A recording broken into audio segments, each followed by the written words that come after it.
Esta pregunta, hermanos, es una pregunta que nosotros obviamos en muchas ocasiones, pensando que las personas ya saben por qué necesitan un Salvador y simplemente llegamos a presentar a ese Salvador.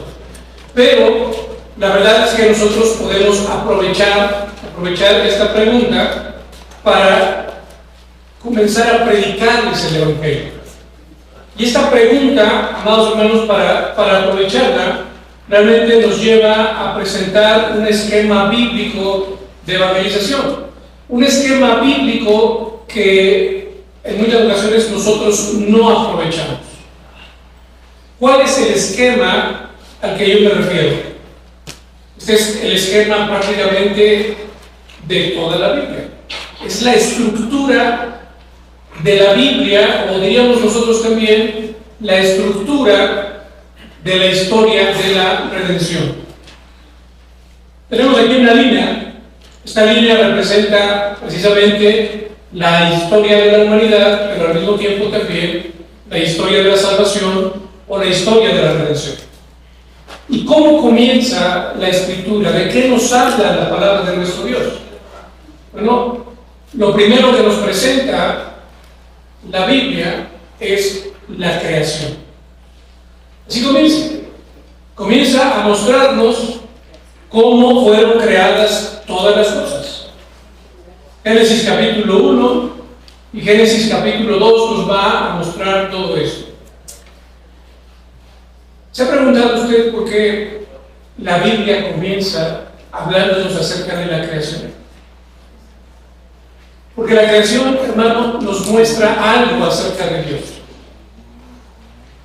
Y lo vamos a ver en un momento. Así comienza este esquema bíblico, así comienza la historia de la salvación, la historia de la humanidad comienza hablándonos de la creación, de un Dios creador.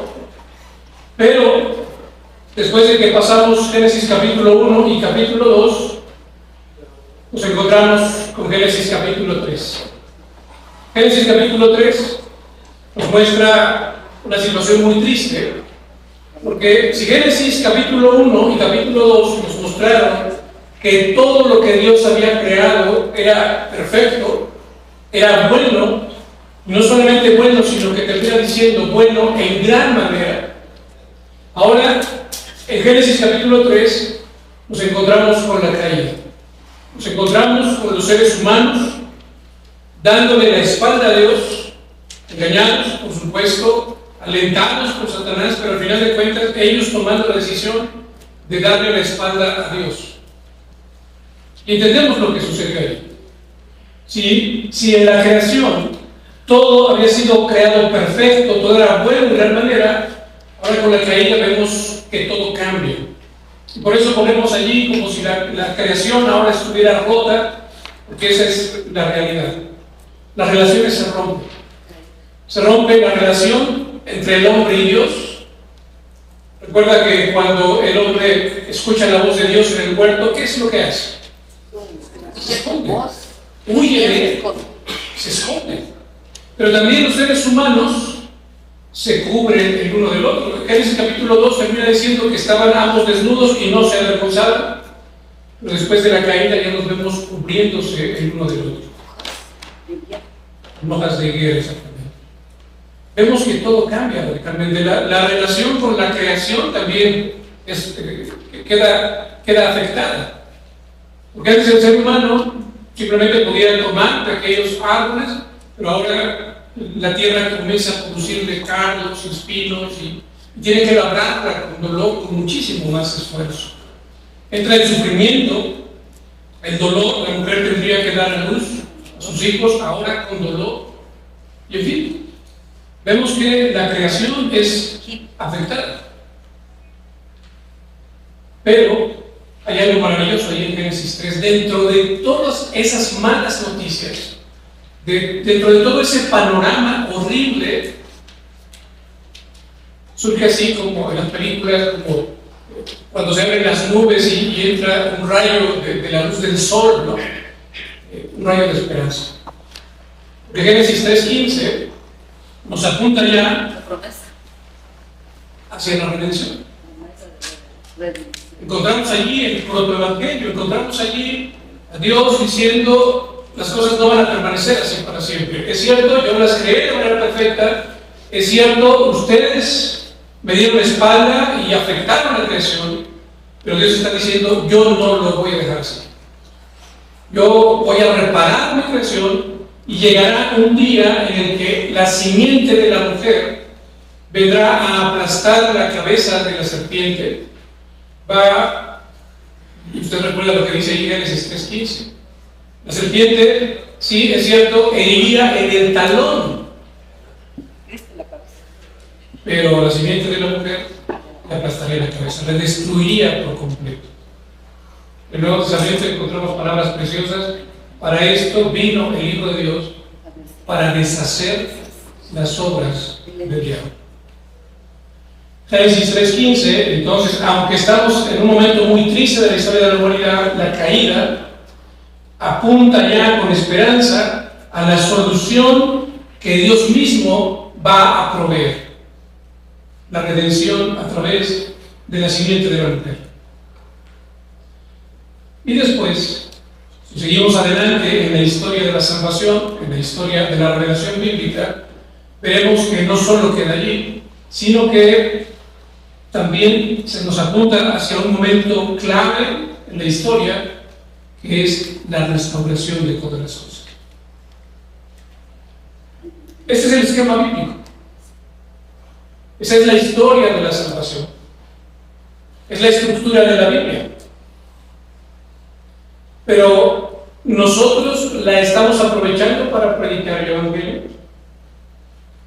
A veces, y no digo que eso esté mal, porque esto yo también lo hago, tomamos algún pasaje de la Escritura. Por ejemplo, yo utilizo mucho pasajes como Jesús y su encuentro con la mujer samaritana, Jesús y su encuentro con Nicodemo, Jesús y su encuentro con Zaqueo, etc.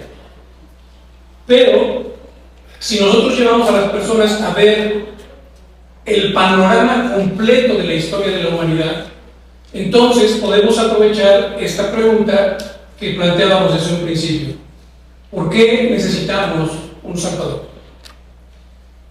Podemos acercarnos a las personas con este planteamiento, no solo presentarles al Salvador, sino ¿por qué lo necesitamos? Este esquema nos lleva a entender por qué necesitamos a un Salvador. Porque Dios creó todas las cosas perfectas. Fuimos nosotros, no fue Dios quien creó el mundo así. Fuimos nosotros quienes lo echamos a perder. Y no te hermano cómo esto puede ayudarnos. Porque muchas de las personas que niegan la existencia de Dios o reniegan de Dios, porque muchos no niegan la existencia de Dios, sino reniegan de Él. Su planteamiento es: si Dios existiera, entonces el mundo no estaría así como está. ¿Ha escuchado usted esa expresión? Mucha gente cree eso. Si Dios realmente existiera, las cosas no estarían como están hoy. No habría tantas guerras, no habría tanta enfermedad, no habría tanto sufrimiento, no habría tanto dolor en el mundo. Y le echan la culpa a Dios. Y al echarle la culpa a Dios, entonces se sienten con derecho de decir: yo no quiero nada con ese Dios terrible. Pero si nosotros les presentamos el panorama bíblico, ellos podrán entender que no es cierto, que ellos están viviendo en una mentira, engañados por Satanás, que realmente Dios todo lo creó bueno, que nosotros fuimos quienes lo echamos a perder. Y Dios es tan misericordioso que dio solución a lo que nosotros echamos a perder, prometiendo un redentor. A su debido tiempo, este redentor llegó. Él es el centro de la historia de la humanidad. Y llegará el momento que estamos esperando, el retorno de Cristo Jesús, en el cual todas las cosas serán restauradas. Podemos aprovechar este esquema, hermanos, para presentar el Evangelio. Y precisamente lo que hemos hecho en estos últimos meses es diseñar un material que nos ayude a aprovechar este esquema, y queremos compartirlo con todos ustedes. Queremos presentarlo aquí. Tienen ustedes también algunas hojas allí en sus carpetas, Donde viene este esquema, donde comienza este esquema, allí comienza el material, pero lo vamos a ir presentando también aquí en las diapositivas. El material se llama así, es un librito que ya está en diseño, está ya, esperamos, si el Señor lo permite, que para el mes de noviembre o diciembre ya esté impreso y ya esté disponible para todo el campo nacional. El material se llama ¿Por qué necesitamos un Salvador? Y es un pequeño manual de estudio. Ustedes tienen el borrador en sus carpetas. Se ha ido afinando con el tiempo y hasta llegar a lo que vamos a presentar a continuación. Esta es la introducción del material. Ustedes lo tienen, repito, lo que tienen es un borrador, entonces no va a coincidir con lo que tenemos en pantalla. Yo voy a leer lo que tenemos en pantalla, más o menos va a coincidir con lo que ustedes tienen en su carpeta. Preste atención a cómo comienza esta introducción de este manual que hemos trabajado. Dice así, recordemos, esto es lo que las personas van a leer, personas que no conocen el Evangelio. No es para cristianos, no nos vamos a hacer daño, claro, pero es específicamente diseñado para personas que no conocen el Evangelio. Dice así este material. Quizá alguna vez te has preguntado por qué hay tanta muerte, sufrimiento y dolor en el mundo. A lo largo de la historia, muchas personas se han preguntado lo mismo y algunas de ellas han llegado a la siguiente conclusión: Dios no existe, porque si en verdad existiera, no habría tanto sufrimiento en el mundo. Si Dios existiera, todo sería perfecto, todo estaría bien. El argumento que dijimos hace un momento. Lo seguimos leyendo, dice nuestro material. Pero la Biblia enseña que todo lo que Dios creó era perfecto. Si ahora existe la muerte, el sufrimiento y el dolor, es porque nosotros mismos dañamos la creación de Dios. Pero a pesar de esto, Él hizo algo maravilloso para restaurar todas las cosas a fin de que vuelvan a ser como al principio.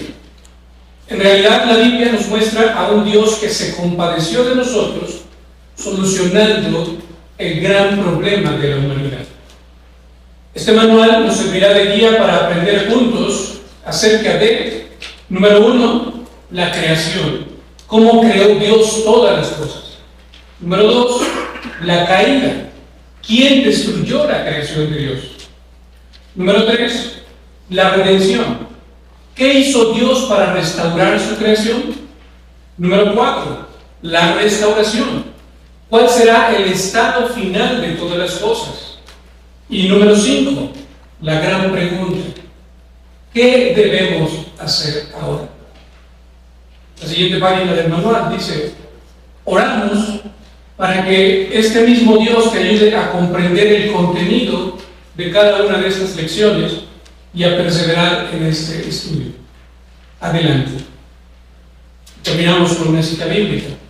Pues Dios, quien dijo que haya luz en la oscuridad, hizo que esta luz brille en nuestro corazón para que podamos conocer la gloria de Dios que se ve en el rostro de Jesucristo. En el manual, esta es la parte introductoria, repito, la idea es poder reunir a un grupo de personas y que estudien la Escritura, pero bajo este esquema. Que se comprometan a estudiar 5 lecciones solamente, estas 5 lecciones que están en la introducción: la creación, la caída, la redención, la restauración y qué debo hacer ahora. ¿Por qué hacerlo de esta manera? ¿Por qué reunir a un grupo de personas para estudiar la Escritura bajo este esquema? ¿Por qué no hablarles sobre las 4 leyes espirituales en una conversación? Yo puedo explicárselo. ¿Por qué no hablarles? También yo utilizo este esquema, el ABCDE de la salvación: amor, barrera, camino, decisión y esperanza. Bien, bien. Podemos utilizar muchísimos esquemas para poder predicar ese evangelio. ¿Por qué estamos planteando no utilizar, no está prohibido, pero esto como alternativa? Por una razón muy importante, ¿no? Yo no sé si usted comparte esto conmigo. Espero que lo comparta de todo corazón. La palabra de Dios tiene poder. ¿Qué dice la palabra de Dios acerca de sí mismo? ¿Qué dice Dios acerca de su palabra? Por ejemplo, en el Antiguo Testamento. Dios dice: yo enviaré mi palabra y no volverá a mí vacía, sino que hará lo que yo quiero y cumplirá con aquello para lo que yo le envié. Dios está diciendo: mi palabra tiene poder. Mi palabra va a hacer su función. La palabra de Dios tiene poder para transformar los corazones de las personas. Entonces, no es que esté mal que yo les comparta las 4 leyes espirituales o el ABCD de la salvación. Puedo y debo hacerlo, pero siempre yo en lo personal voy a preferir que nos sentemos juntos con esas personas, abramos las Escrituras, leamos juntos las Escrituras, y que sea Dios mismo a través de su palabra, hablando al corazón de esas personas, que transforme sus corazones. Hace poco escuché, la semana pasada o la pasada, escuché una frase que me pareció sumamente reveladora. Esta frase dice: nuestra responsabilidad es llevar la palabra de Dios a los oídos de las personas y confiar en que Dios se encargará de llevarla de los oídos al corazón. Y esa es esencialmente nuestra labor: llevar la palabra de Dios, el mensaje del Evangelio de salvación, a los oídos de las personas. En este caso estaríamos diciendo a las manos de las personas, a los ojos de las personas, y simplemente confiemos en que Dios se encargará de llevarla hasta el corazón. Y Dios es quien va a transformar el corazón. Si ponemos entonces la palabra de Dios en las manos de las personas y estudiamos esta palabra junto con ellos, Dios va a hacer su obra. ¿Recuerda usted la historia de Felipe y el etíope, por ejemplo? ¿Qué iba haciendo el etíope? Leyendo el libro de Isaías. Iba leyendo el libro del profeta Isaías. Algo estaba haciendo Dios en su corazón. Había cosas que no entendía, pero Dios estaba obrando a través de su sola palabra en el corazón de este hombre. Pero Dios, en su infinita gracia y misericordia, quiere involucrar también a su iglesia en su obra, y entonces envía a Felipe hasta ese lugar, y Felipe tiene que cumplir ahí una labor muy importante. Porque cuando el etíope le pregunta: ¿cómo entenderé si no hay quien me explique? Aunque recuerden que primero Felipe le había preguntado: ¿entiendes lo que eres? Y el etíope responde: ¿cómo voy a entender si no hay quien me explique? ¿Qué hizo Felipe? Dice la Escritura que se subió con él al carro y, comenzando desde esa Escritura, le anunció el Evangelio de Jesús. ¿Y qué libro estaba usando? Isaías. El Evangelio de Isaías.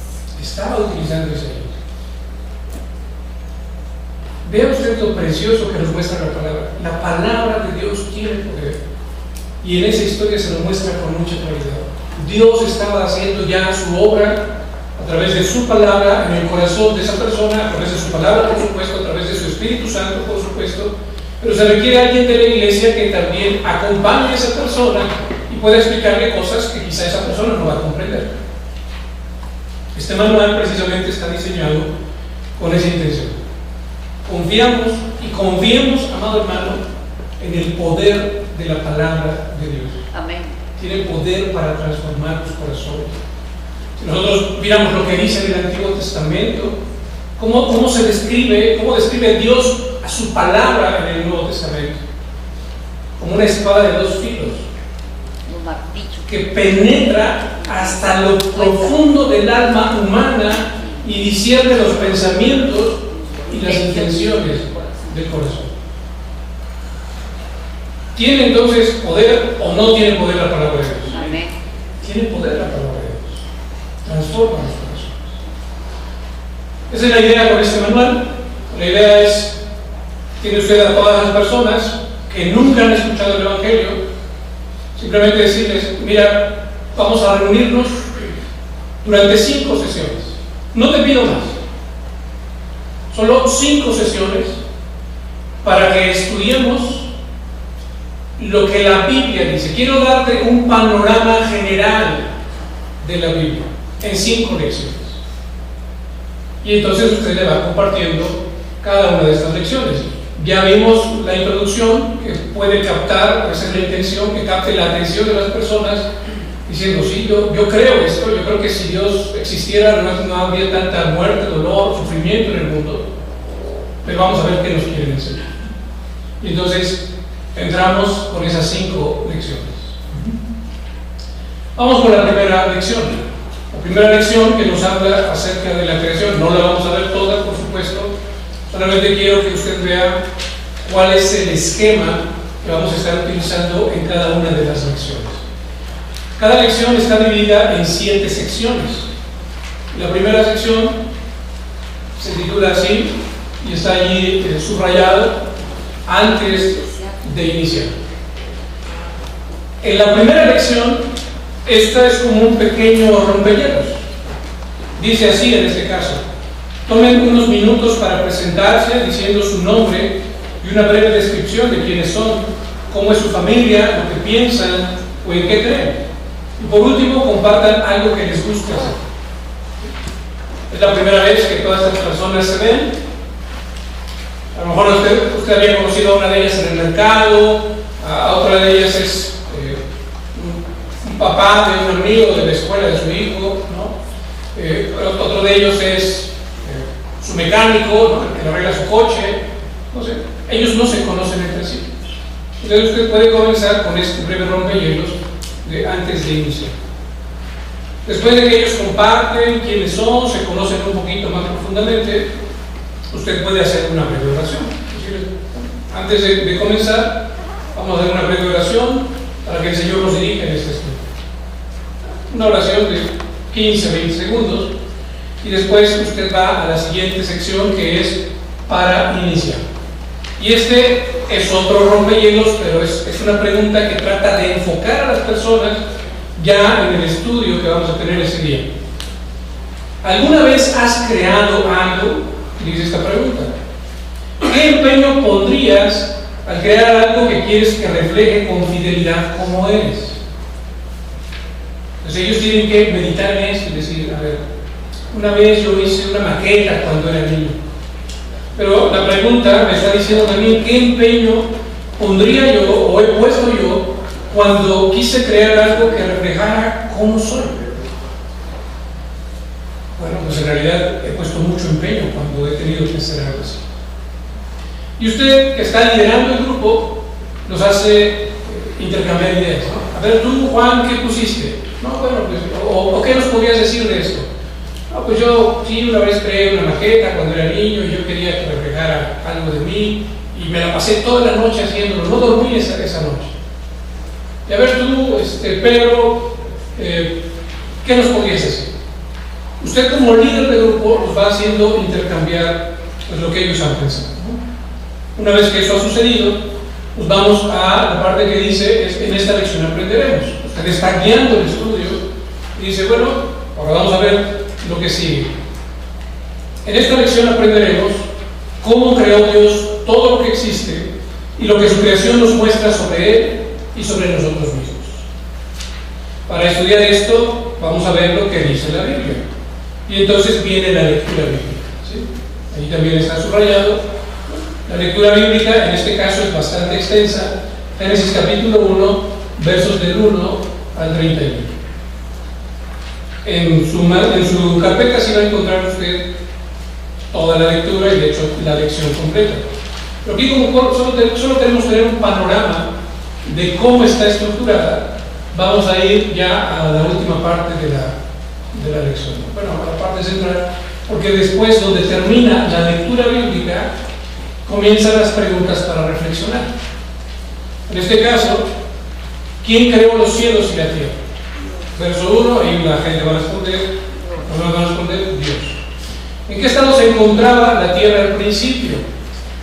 La versión 60 dice desordenada y vacía, por ejemplo, ¿no? Aquí usamos una versión distinta. Pregunta número 3, presta atención a cómo comienzan los versos 3, 6, 9, 11, 14, 20 y 24.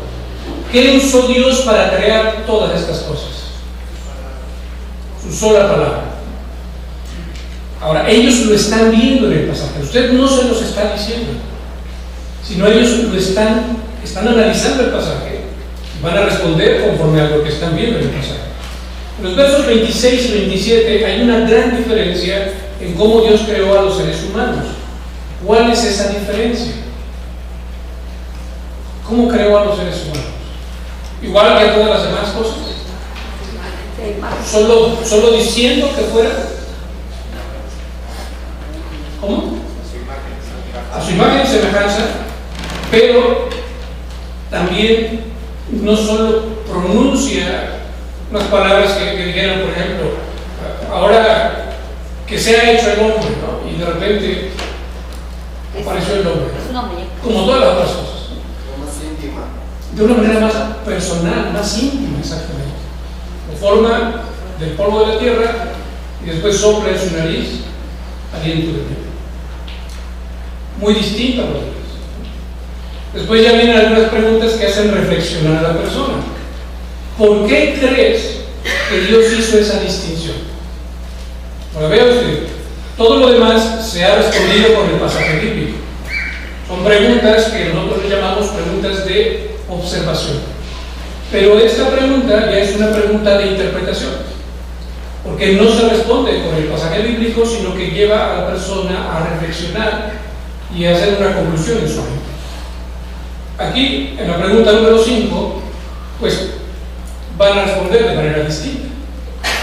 Pero nosotros que estamos dirigiendo el estudio bíblico, podemos tomar esas opiniones, esas respuestas y canalizarlas en el sentido que nosotros queremos llevar esta lección. ¿En qué sentido queremos llevar esta lección? Recuerden, por eso es importante esa sección que dice: en esta lección aprenderemos. Aquí queremos aprender cómo creó Dios todo lo que existe y lo que su creación nos muestra sobre Él y sobre nosotros mismos. Entonces aquí en la pregunta 5, ¿por qué crees que Dios hizo esta distinción al crear al ser humano? Pues la respuesta que más o menos buscamos es porque Dios estaba creando al ser humano de una manera especial. Al darle su imagen y semejanza, es cierto, pero también al crearlo no solo con su palabra, sino, decía por allá, de manera más personal, más íntima. Dios está haciendo algo especial al crear al ser humano. De ese tipo de preguntas vienen, ¿no? Usted tiene más preguntas en su carpeta, aquí no van a aparecer, porque solo estamos viendo la estructura del material, ¿no? Ya vamos hacia el final de la lección. Termina diciendo, no me vienen las últimas preguntas, pero termina nuestra lección con una conclusión. Esta parte es muy importante en este material. Vean lo que dice la conclusión. Nosotros no vamos a dar la conclusión, sino les vamos a llevar a hacer un ejercicio que va a ser muy provechoso. Primero les vamos a decir: resume en una sola frase lo que has aprendido acerca de Dios, lo que has aprendido también acerca de todo lo que Él creó y también lo que has aprendido acerca de los seres humanos. Resumen. Ahora después dice: una vez que tengas tu propia frase resumen, únete a tu grupo para elaborar juntos una frase resumen con la que todos estén de acuerdo. Entonces allí llega ese momento en el que decíamos que uno se llamaba Juan, ¿no? Otro se llamaba Pedro, al otro no le pusimos nombre, pero vamos a ponerle José. Gracias.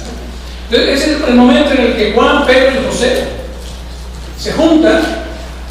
Han estado juntos, por supuesto, todo ese tiempo, pero ahora van a decir: ¿cómo resumimos esto? A ver, José va a decir: bueno, yo puse, ¿no?, que Dios es bueno y nos creó como Él. Y dice Juan: bueno, yo coincido, pero yo además le puse que Dios nos hizo especiales. Ok, entonces podemos poner: Dios es bueno, nos creó como Él, y entre paréntesis le ponemos especiales. Y ya no sé de quién estaba yo hablando, pero con el otro que falta, ¿no? Creo que era José, ¿sí era José? Y José dice, no, dice, pero yo también creo que tenemos que poner que Dios es sabio. En ese intercambio de ideas, para ponerse de acuerdo en una sola frase, resumir la enseñanza de esa lección, eso, hermanos, va a ayudar mucho a afianzar lo que ellos han aprendido. Ahora, ellos no están trabajando solos. Usted está allí presente como líder y los va guiando. Si ve que alguien dice algo que no es cierto, ¿no? Bueno, usted puede corregir y decir, pero fue eso lo que aprendimos. ¿Es eso lo que dice la Escritura? En ese sentido, usted no va a ser la autoridad, sino va a trabajar con la autoridad de la Escritura y los va a estar guiando para que ellos lleguen a una conclusión correcta. ¿Cuál es la conclusión que nosotros esperamos aquí? Bueno, de nuevo nos remitimos al objetivo.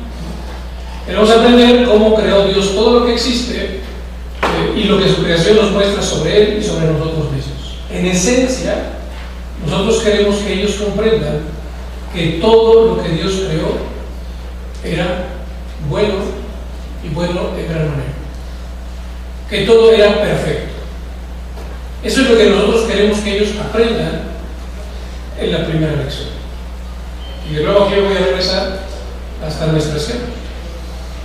La primera lección, este es su objetivo, la creación. Recuerda esa línea que representa la historia de la humanidad.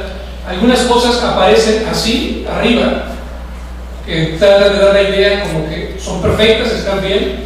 La caída lo ponemos debajo de la línea, como dando a entender que eso está mal, se va a perder. Obviamente el objetivo de la segunda lección va a ser que ellos comprendan que nosotros lo echamos a perder. El objetivo de la tercera lección va a ser entender que Dios nos redimió, que Dios quiso repararlo todo en Cristo Jesús. Y el propósito de la quinta lección será que ellos comprendan que un día Dios restaurará todas las cosas y que entonces surge esperanza en su corazón. Aquí en este esquema no aparece la quinta lección, pero la quinta lección, si usted lo recuerda, es ¿qué debemos hacer ahora? ¿Por qué ponemos esa lección con esa pregunta? ¿Recuerda usted lo que sucedió después del primer discurso del apóstol Pedro? El apóstol Pedro no presentó precisamente este esquema, pero algo muy parecido.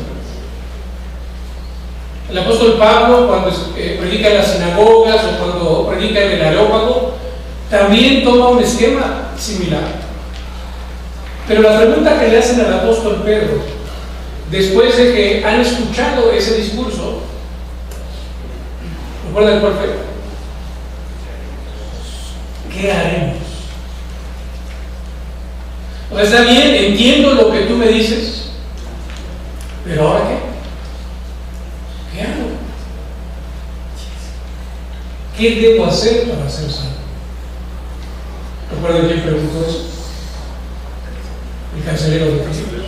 Después de que el apóstol Pablo le predicó el Evangelio, él dice, ¿qué debo hacer para ser salvo? Y esa es la pregunta que nosotros queremos responder con la quinta lección. Las primeras 4 lecciones nos van a dar este panorama, pero si lo dejamos hasta allí, se quedaría en mera información. Y el Evangelio, amado hermano, no es mera información. El Evangelio requiere algo del ser humano. ¿Cuál es la respuesta que da, por ejemplo, Pedro? ¿Cuál es la respuesta que da Pablo?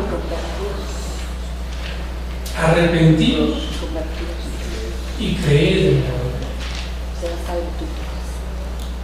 Y serás salvo tú. Por eso la quinta lección. No queremos que quede en mera información, sino queremos que las personas se pregunten, ¿y ahora qué sigue? Entiendo esto, pero ¿qué debo hacer para ser salvo? si quiero que esto me beneficie de alguna manera, si quiero que esto sea una bendición para mí, porque puede ser condenación, ¿no? Pero no, si yo quiero que esto sea una bendición para mi vida, ¿qué se requiere? Arrepiéntete y cree en el Evangelio. De eso trata realmente la quinta lección. Bueno, esa es la estructura, esas son las 7 secciones en las que está dividida cada lección. Antes de iniciar, para iniciar, en esta lección aprenderemos, que es el objetivo, la lectura bíblica. Trae varias lecturas bíblicas cada lección, las preguntas para reflexionar, la conclusión y la última sección para estudiar durante la semana. Es una pequeña tarea que les vamos a dejar a ellos, y esa tarea tiene que ver con la lección que estudiamos. Para la lección número 2, que usted la tiene allí en su carpeta, cuando comencemos la lección número 2, antes de iniciar, como ellos ya se conocen, ya no es necesario que se conozcan de nuevo, vamos a preguntar qué aprendieron con la tarea que hicieron. ¿Qué aprendiste del Salmo 104?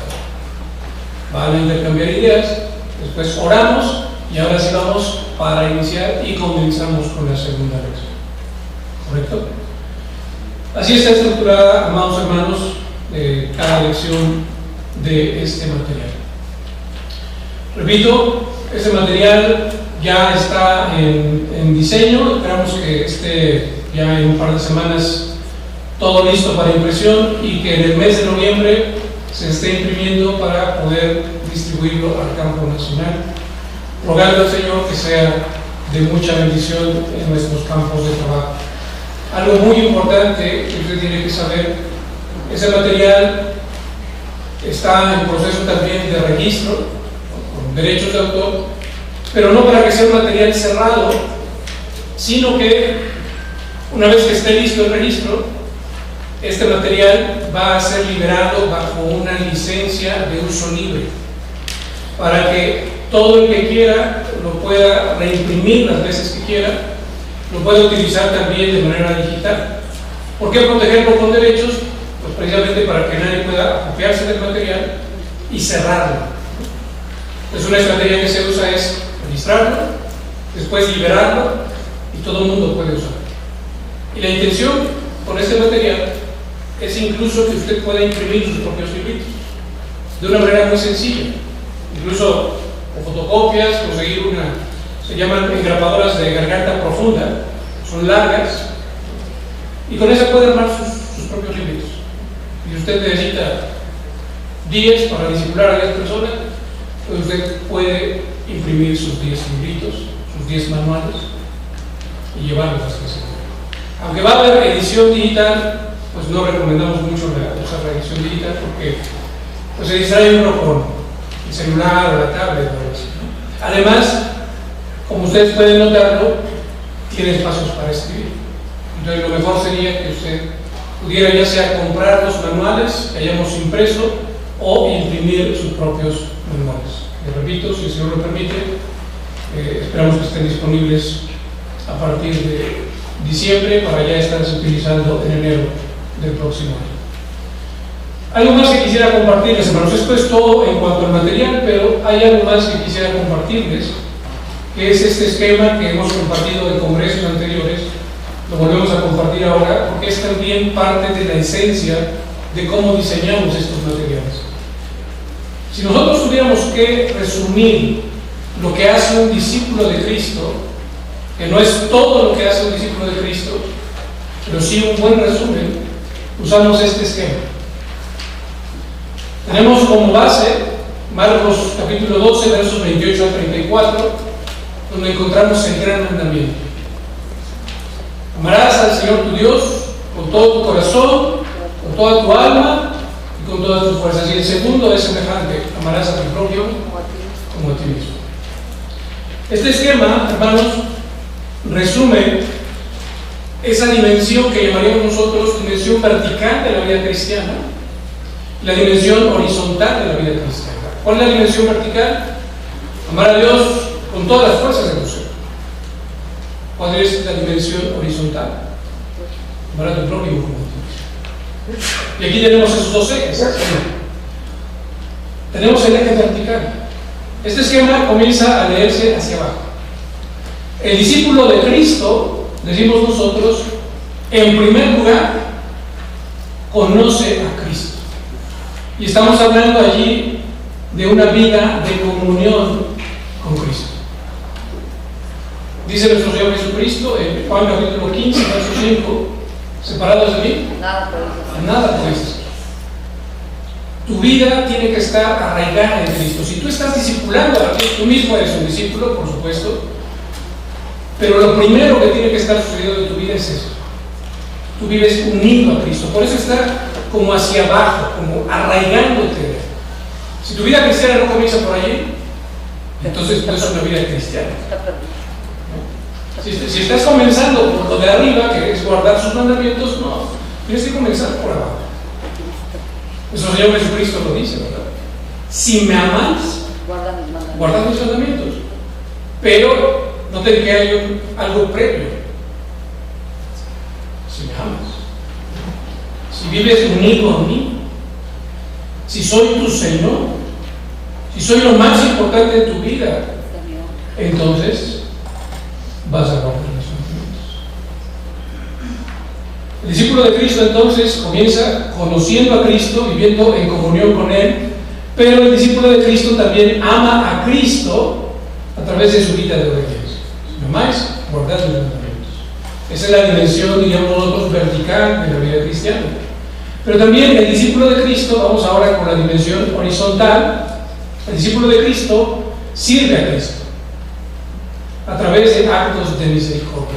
Dice nuestro Señor Jesucristo: por cuanto hicisteis esto a uno de mis hermanos más pequeños, A mí a mí me lo hiciste. Me estás sirviendo a mí. Cuando haces actos de misericordia, me estás sirviendo a mí. Eso también se requiere de un discípulo de Cristo. Por supuesto.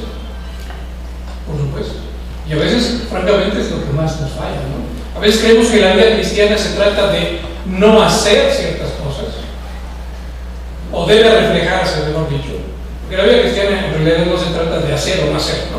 La vida cristiana se trata de estar fundado en Cristo, como lo estamos viendo en este congreso sobre la roca. Pero sí debe reflejarse la vida cristiana en ciertas cosas que yo hago o que no hago. Debe verse, debe ser evidente.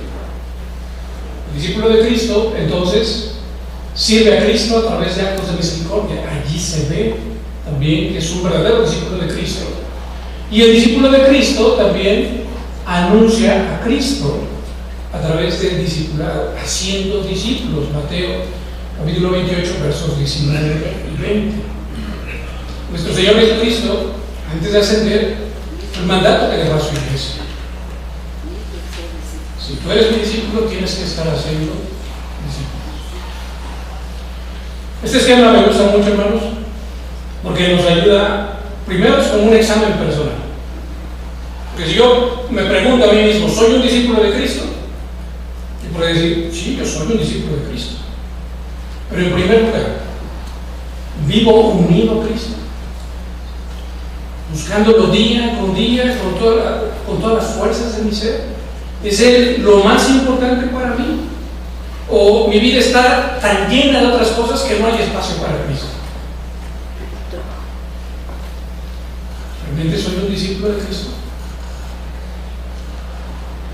Soy un discípulo de Cristo, pero ¿realmente me estoy sometiendo a sus mandatos? ¿Lo amo tanto que realmente llevo una vida de obediencia a Él? Soy un discípulo de Cristo, pero hay muchas personas a mi alrededor que tienen necesidades, pero soy indiferente, paso de largo, como en la parábola de la desigualdad.